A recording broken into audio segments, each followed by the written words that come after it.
Hello and welcome. My name is Florian and I will show you what it means to live in e-Estonia, probably the most digital society in the world.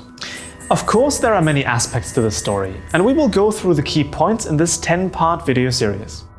To get the full picture, however, we invite you to book a visit at the e-Estonia Briefing Center in our beautiful capital, Tallinn. But before we can talk about e-Estonia, let's talk a bit about the Estonia that exists in the physical world. Estonia regained its independence from the Soviet Union in 1991 and quickly pivoted west, becoming an avid EU and NATO member in 2004. Estonia is located by the Baltic Sea. Its closest neighbors are Finland, Sweden, Latvia and Russia. Today, forests cover around 50% of Estonia's territory, while the other 50% is packed with beautiful cities, bogs and beaches.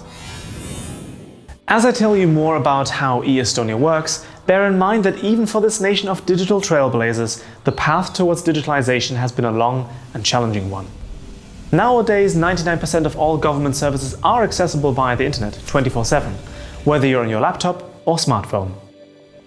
Actually, the only three things that must be done the old-fashioned way are getting married, getting divorced, and real estate transactions, because the government wants to make really sure that you are not forced to do these three very important things.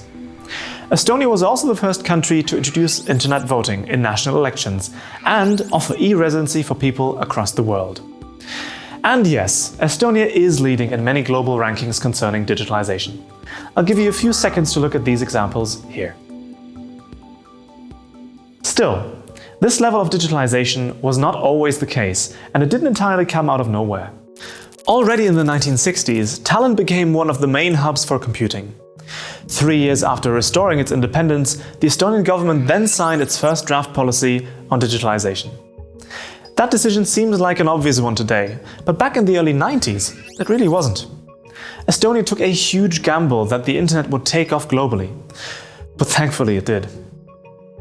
A few years later, key components of e-Estonia were introduced, primarily the Estonian version of the X-Road that enables secure internet-based data exchange between various public and private sector information systems, and the electronic ID card that would enable citizens and residents alike to use the ever-increasing number of government services online.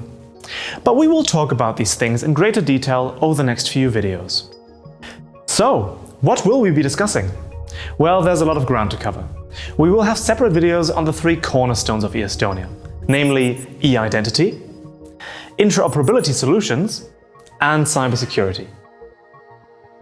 Whatever your specific interest in other topics, I highly recommend you watch those videos first to understand the fundamental structure of e-Estonia.